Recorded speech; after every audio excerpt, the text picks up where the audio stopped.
নমস্কার বন্ধুরা। কেদারনাথের নাম শোনেননি এমন ভারতীয় হয়তো খুব কম আছেন, কারণ তিনি যে সমগ্র কেদারখণ্ডের অধিপতি। উত্তরাখণ্ডের গাড়োয়াল হিমালয় পর্বতশ্রেণীতে অবস্থিত কেদারনাথ শিব মন্দির।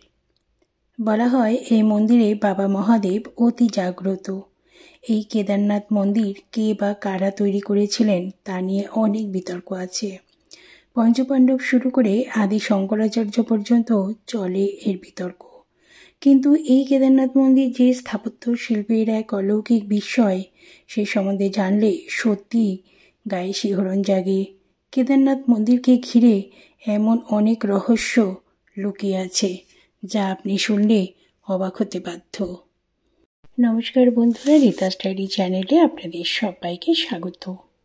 কেদারনাথে বাস স্বয়ং ঈশ্বরের। বরফে ঢাকা প্রকৃতির এক ঐশ্বরিক লীলাভূমি।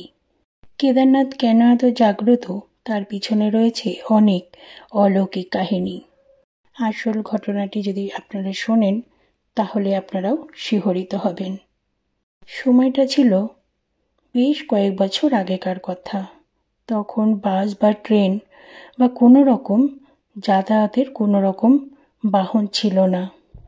কেদারনাথ ধামে যেতে গেলে তখন ভরসা ছিল গরুর গাড়ি বা ঘোড়ার গাড়ি, বা পায়ে হেঁটে কেদারনাথ দর্শন, যেটা ছিল অনেক কষ্টের এবং সময় সাপেক্ষ। তো দেবাদিদেব মহাদেবের ভক্তরা মহাদেবকে দর্শনের জন্য সমস্ত কষ্টই মেনে নিতে পারে, কারণ ভক্তের ভগবান মহাদেব তার ভক্তদের সমস্ত বাধা বিপত্তি নিমেষেই দূর করে দেন। এমনই এক শিব ভক্ত একদা ইচ্ছে হলো যে তিনি কেদারনাথ মন্দিরে দর্শন করতে যাবেন। তো তিনি ছিলেন খুবই গরিব মানুষ। কোনো গরুর গাড়ি বা ঘোড়ার গাড়ি নেওয়ার ক্ষমতা তার ছিল না। সে পায়ে হেঁটে কেদারনাথ ধামে পৌঁছে গিয়েছিল এবং রাস্তায় যেতে তার 2 মাস সময় লেগেছিল।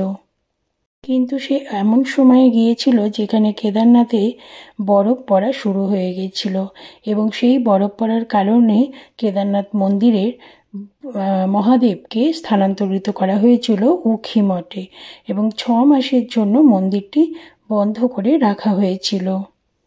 মন্দিরের দরজা বন্ধ করে পুরোহিত মশাই যখন বাড়ির উদ্দেশ্যে যাত্রা করছেন, তখন সেই শিব ভক্ত সেই পুরোহিতকে জিজ্ঞাসা করলেন যে মন্দিরের দরজা কবে খুলবে। তখন পুরোহিত বলল যে 6 মাস পরে মন্দিরের দরজা খুলবে। তখন সেই শিব ভক্ত সেই পুরোহিতের হাতে পায়ে ধরে যে একটিবার সে মহাদেবকে দর্শন করতে চায়, কারণ সে 2 মাস ধরে পায়ে হেঁটে কেবল মহাদেবকে দর্শনের জন্য কেদারনাথে এসেছে। 6 মাস সে কী করে সেখানে থাকবে? তার কাছে কোনো অর্থ ছিল না, কোনো খাদ্যও ছিল না, বা কোনো শীত বস্ত্রও তার কাছে ছিল না।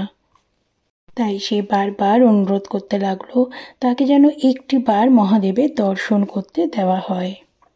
কিন্তু পুরোহিত তার কোনো অনুরোধেই রাখতে পারল না, বরং পুরোহিত তাকে পরামর্শ দিল যে সে যেন বাড়ি ফিরে যায়, এবং সে যেন তার বাড়ি ফিরে যায় এবং 6 মাস পর সে যেন আসে।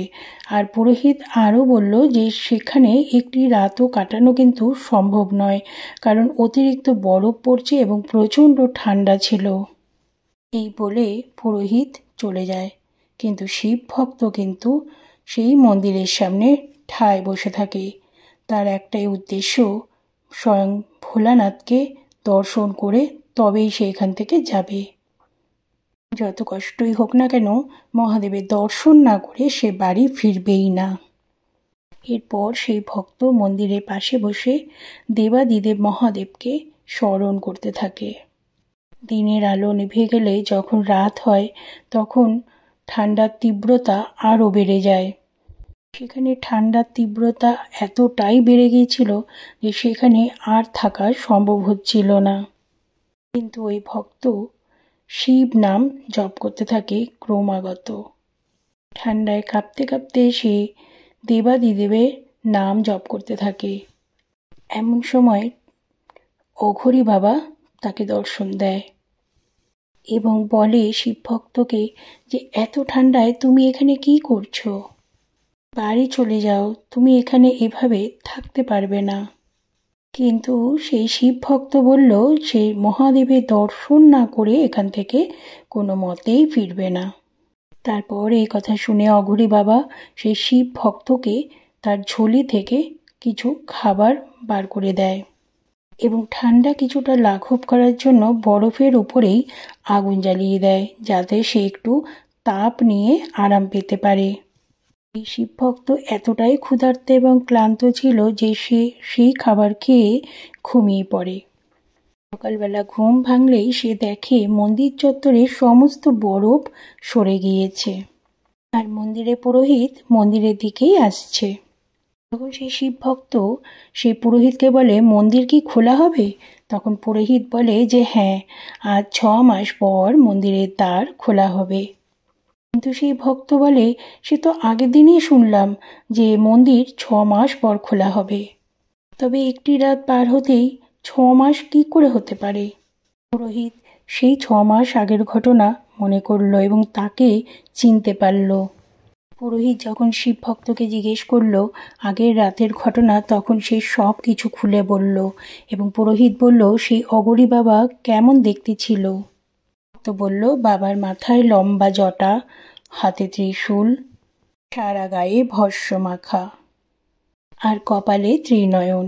এই কথা শুনে পুরোহিত সেই কথা শুনে সেই ভক্ত বাবার পায়ে ধরে এবং বলে যে স্বয়ং ভক্তকে দেখা দিয়েছে স্বয়ং শিব এবং এক রাতেই 6 মাস অতিবাহিত করেছেন। সে যে স্বয়ং ভোলানাথের দয়া, ভোলানাথের অলৌকিক রহস্যের কারণে এটা সম্ভব হয়েছে। সবই মহাদেবের দৈবলীলা। তারপর থেকে এই ঘটনা সবার মুখে মুখে ছড়িয়ে পড়ে এবং প্রতি ভক্তের হৃদয়ে এই কেদারনাথ জায়গা করে নিয়েছে। এরকমই অনেক অলৌকিক রহস্য এই কেদারনাথে লুকিয়ে আছে। অনেকেই কেদারনাথে গেলে আজও স্বয়ং ভোলানাথের দর্শন পান।